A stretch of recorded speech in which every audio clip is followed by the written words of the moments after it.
Excellencies, ladies and gentlemen, the President of the Republic of the Philippines, President Ferdinand Romualdez Marcos Jr.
His Excellency David Hurley, Governor General of Australia, and First Lady Linda Hurley, Their Excellencies, Special Envoys, and Heads of Delegations, His Excellency, Most Reverend Charles John Brown, and the esteemed members of the Diplomatic Corps, Vice President Sara Duterte,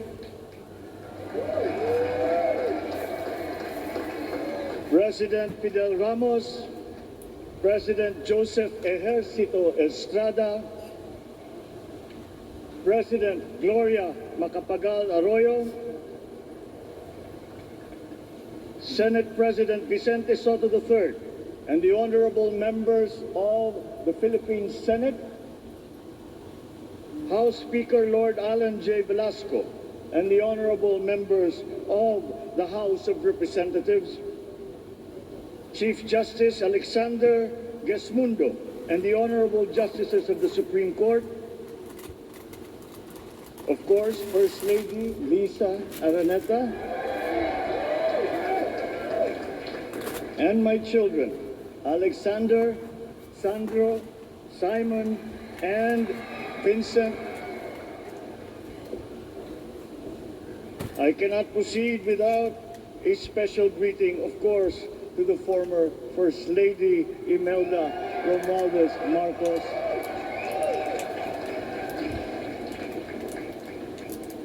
Other distinguished guests, ladies and gentlemen, my friends, ang aking minamahal na mga kababayan, magandang tanghali po sa inyong lahat. This is a historic moment for us all. I feel it deep within me. You, the people, have spoken, and it is resounding. When my call for unity started to resonate with you, it did so because it echoed your yearnings, mirrored your sentiments, and expressed your hopes for family, for country, and for a better future. That is why it reverberated and amplified as it did, to deliver the biggest electoral mandate in the history of Philippine democracy.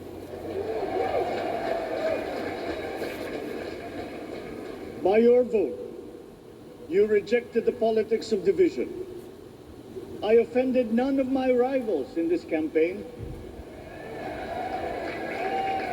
I listened instead to what they were saying, and I saw little incompatibility with my own ideas about jobs, fair wages, personal safety, and national strength, and ending want in a land of plenty. I believe that if we but focus on the work at hand and the work that will come to hand, we will go very far under my watch. You believe that too.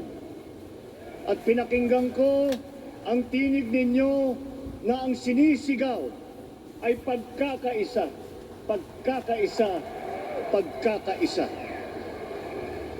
We will go farther together than against each other, pushing forward, not pulling each other back, out of fear, out of a misplaced sense of weakness. But we are the furthest from weak. The Filipino diaspora flourishes even in the most inhospitable climes, where they are valued for their quality. The changes we seek will benefit all and will shortchange no one. I was not the instrument of change. You were that. You made it happen. I am now. You picked me to be your servant, to enable changes to benefit all. I fully understand the gravity of the responsibility that you've put on my shoulders. I do not take it lightly, but I am ready for the task. I will need your help. I want to rely on it. But rest assured, I do not predicate success on the wide cooperation that's needed. I will get it done. I once knew a man who saw what little had been achieved since independence in a land of people with the greatest potential for achievement, and yet they were poor. But he got it done, sometimes with the needed support, sometimes without. So will it be with his son. You will get no excuses from me.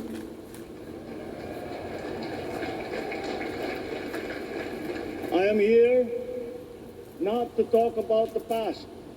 I am here to tell you about our future.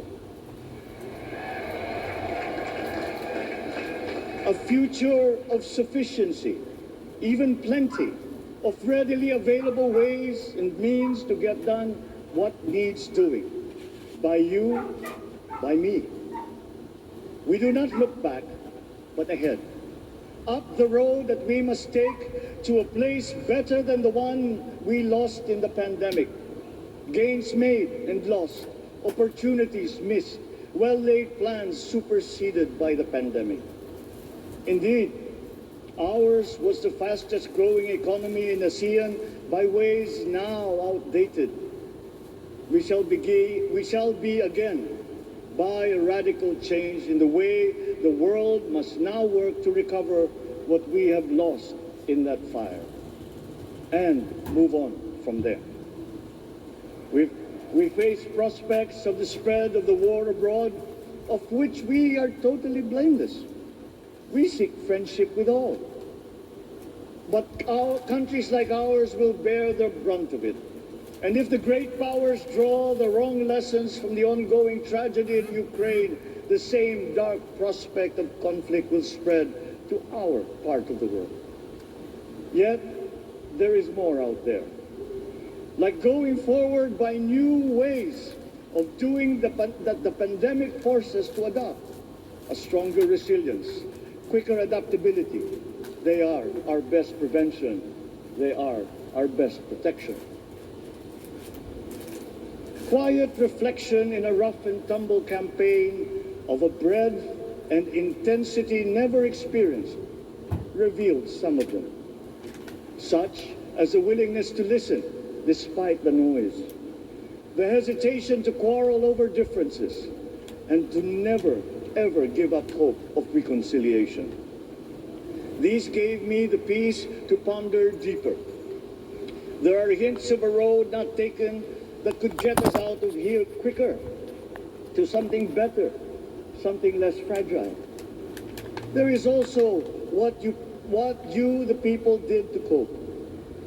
But this time empowered by new techniques and more resources. You got by, getting some of what you needed with a massive government help. And for this, I thank my predecessor for the courage of his hard decisions. But there is a way to put more means and choices in your hands. I trust the Filipino. Imagine how much more you'd achieve if government backstops instead of dictating your decisions. Always there to pick you up when you fall, giving what you need to get past a problem. Imagine if it invested in your self-empowerment to bring it closer to taking on whatever challenges come. Imagine a country that, in almost every sense, is you. Now imagine what you and government can achieve together. We did it in the pandemic. We will do it again. But again, I will not predicate my promise to you on your cooperation. You have your own lives to live, your work to do, and there too I will help. Government will get as much done alone without requiring more from you. That is what government and public officials are for. No excuses, just deliver. It was like that once upon a time.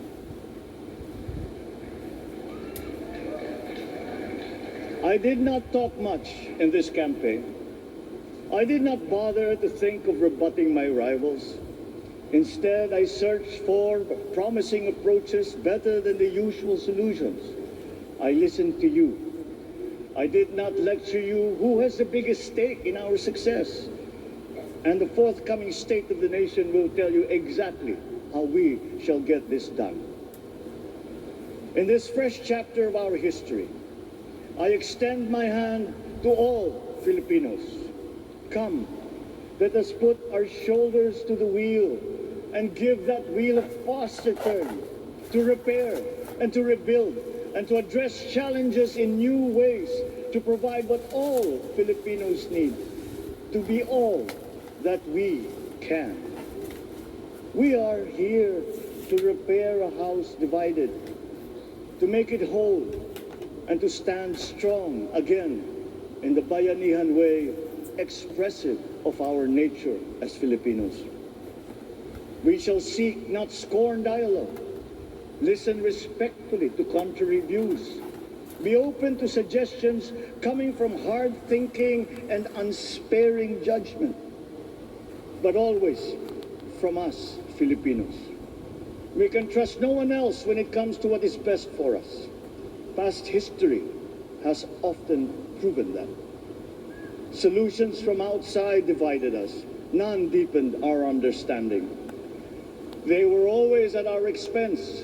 Never forget, we are Filipinos. One nation, one republic, indivisible. We resisted and never failed to defeat foreign attempts to break up our country in my father's watch. His strongest critics have conceded that. So let us all be part of the solution that we choose. In that lies the power to get it done. Always be open to differing views, but ever united in our chosen goal. Never hesitating to change it, should it prove wanting. That is how agile, resilient republics are made. Our future we decide today. Yesterday cannot make that decision anymore, nor can tomorrow delay it. The sooner we start, the surer and quicker the prospect of achieving our future. These are troubling times. What's happening to others can happen to us, but it will not. We see what's happening. We are witness to how it is being stopped, and we have seen the glory that crowns struggle against all odds. Giving up is not an option. We've been through times of bitter division, but united, we came through to this when it shall begin again, but better. The campaigns I've run have taken me here where I stand today. I listened to you, and this is what I have heard. We all want peace in our land. You and your children want a good chance at a better life in a safer, more prosperous country. All that is within reach of a hard-working, warm, and giving race. Your dreams are mine. Pangarap nyo ay pangarap ko. How can we make them come true? How can we do it together? But I will take it as far as anyone with the same faith and commitment can, as if it depended entirely on himself. Sa pangarap na maging mapayapa ang ating bansa, ang pangarap nyo ay pangarap ko. Sa pangarap na maging maunlad ang ating bansa, ang pangarap nyo ay pangarap ko. At sa pangarap na maging mas masinang ang kinabukasan natin at ng ating mga anak, ang pangarap nyo ay pangarap ko. We are presently drawing up a comprehensive, all-inclusive plan for economic transformation. We will build back better by doing things in the light of the experiences that we have had, both good and bad. It doesn't matter. No looking back in anger or nostalgia. In the road ahead, the immediate months will be rough, but I will walk that road with you. The pandemic ravaged bigger economies than ours. The virus is not the only thing to blame. What had been well built was torn down. We will build it back better. The role of agriculture cries for the urgent attention that its neglect and misdirection now demands. Food self-sufficiency has been the key promise of every administration. None but one delivered. There were inherent defects in the old ways and in recent ways too. The trade policy of competitive advantage made the case. that when it comes to food sufficiency, a country should not produce but import what other countries make more of and sell cheapest. Then came Ukraine.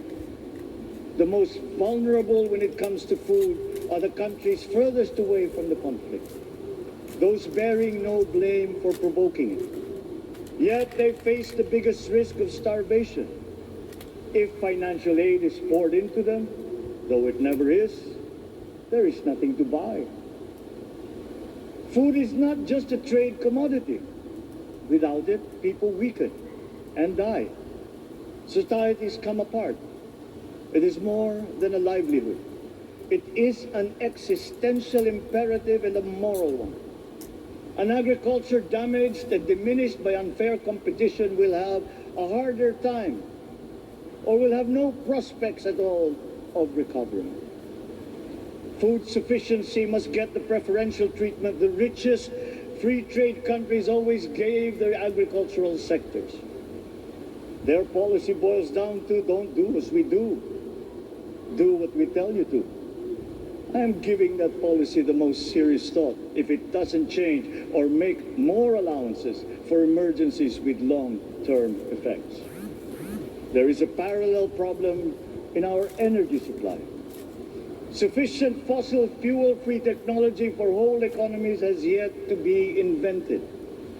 And it is not seriously tried by rich countries. Again, consider the response of the richest countries to the war in Ukraine. But surely, a free world awash with oil can assure supplies. Or we will find a way. We are not far from oil and gas reserves that have already been developed. What we teach in our schools, the materials used must be rethought. I am not talking about history. I am talking about the basics, the sciences, sharpening theoretical aptitude and imparting vocational skills, such as in the German example, alongside the national language with equal emphasis and facility in a global language, which we had and lost. Let us give OFWs all the advantages we can for them to survive and to thrive. Our teachers from elementary up are heroes fighting ignorance with poor paper weapons. We are condemning the future of our race to menial occupations abroad. Then they are exploited by traffickers. Once we had an education system that prepared coming generations for more and better jobs. There is hope for a comeback. Vice President and soon-to-be Secretary of Education, Sara Duterte Carpio, will fit that mission to a T. We won't be caught unprepared, under-equipped, and understaffed to fight the next pandemic. To start with, we never got over the pandemic of poor, if any, free public health. The last major upgrade of a public health system, exemplified by the resources poured into PGH, predates the current shambles by 3 generations. Our nurses are the best in the world. They acquitted themselves with the highest distinction abroad, having suffered even the highest casualties. With the same exemplary dedication at home, they just got by. They are out there because we cannot pay them for the same risk and workload that we have back here. There will be changes starting tomorrow. I am confident because I have an OPLE in my cabinet. There were shortcomings in the COVID response. We will fix them out in the open. No more secrets in public health. Remember, I speak from experience. I was among the first to get COVID. It was not a walk in the park. My father built more and better roads, produced more rice than all administrations before his. President Rodrigo Roa Duterte built more and better than all the administrations succeeding my father's. Much has been built, and so well, that the economic dogma of dispersing industry to develop the least likely places has been upturned. Development was brought to them. Investors are now setting up industries along the promising routes built. And yet, the potential of this country is not exhausted. Following these giant steps, we will continue to build. I will complete on schedule the projects that have been started. I'm not interested in taking credit. I want to build on success that's already happening. We will be presenting the public with a comprehensive infrastructure plan. 6 years could be just about enough time. No part of our country will be neglected. Progress will be made wherever there are Filipinos, so no investment is wasted. The recovery of Philippine tourism with its emphasis on accessing nature's beauty, I am sure will exceed expectations. And bigger is not always better, but there's something to be said for economies of scale. And yet the country invites investments in fast-rising industries with quick returns and inflicts irreparable damage for future generations. We have yet to see large-scale practical solutions to pollution, though some are beginning to emerge. But there are tried and proven new ways of mitigation. Blades have been turning over the sand dunes of Ilocos Norte, harnessing a power all around, but unseen, long before this day. I built them. The rich world talks a great deal, but does a lot less about it than those with much less, but who suffer more death and destruction from climate change and lack of adaptation. We will look to our partners and friends to help the Philippines, who, despite having a very small carbon footprint, is at the highest risk.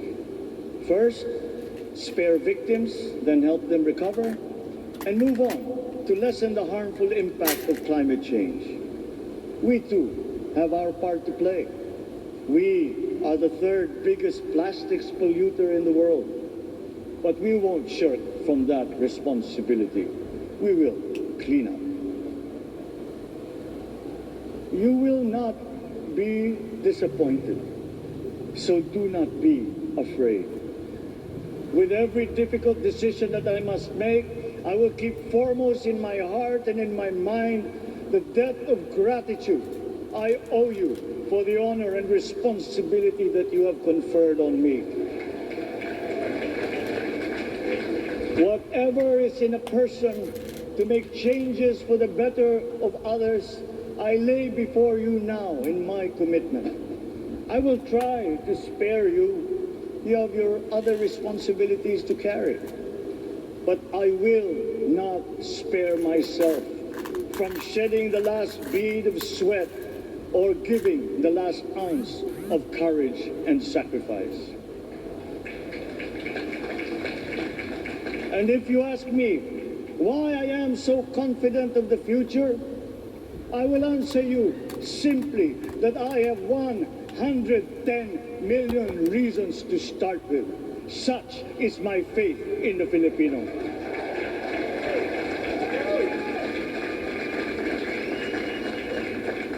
Believe, have hope. The sun also rises like it did today and as it will tomorrow. And as surely as that, we will achieve the country all Filipinos deserve. God bless the Philippines. God bless our work.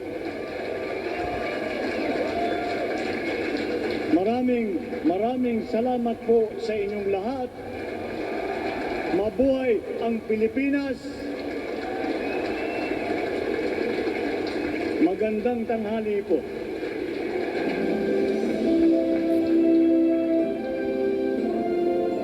Excellencies, ladies and gentlemen, the President of the Republic of the Philippines, President Ferdinand Romualdez Marcos Jr.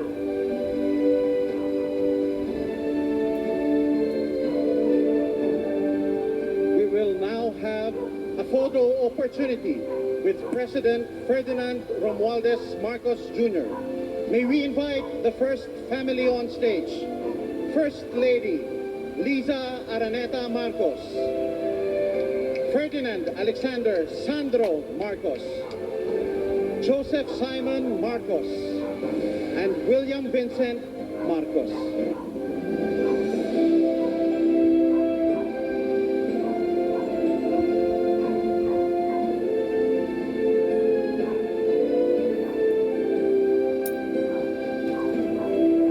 May we now request Vice President Sara Duterte to join the first family.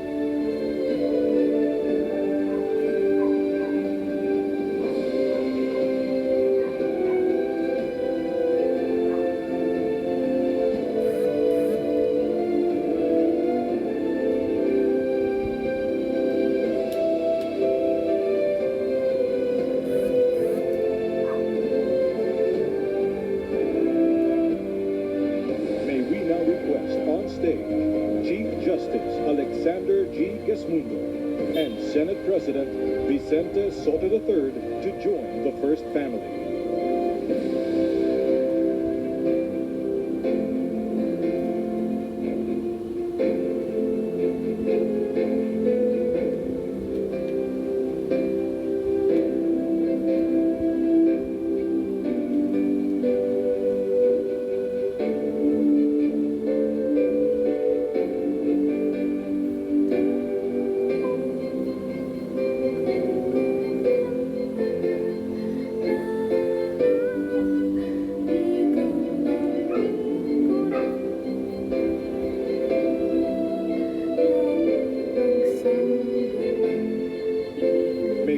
Request Madam Imelda R. Marcos, Senator Amy Marcos, and Miss Irene Marcos Araneta to join the first family.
So tuloy-tuloy po ang ating pagtutok sa inaugurasyon ni President-elect Ferdinand Marcos Jr. Huwag po kayong bibitiw. Babalik po kami.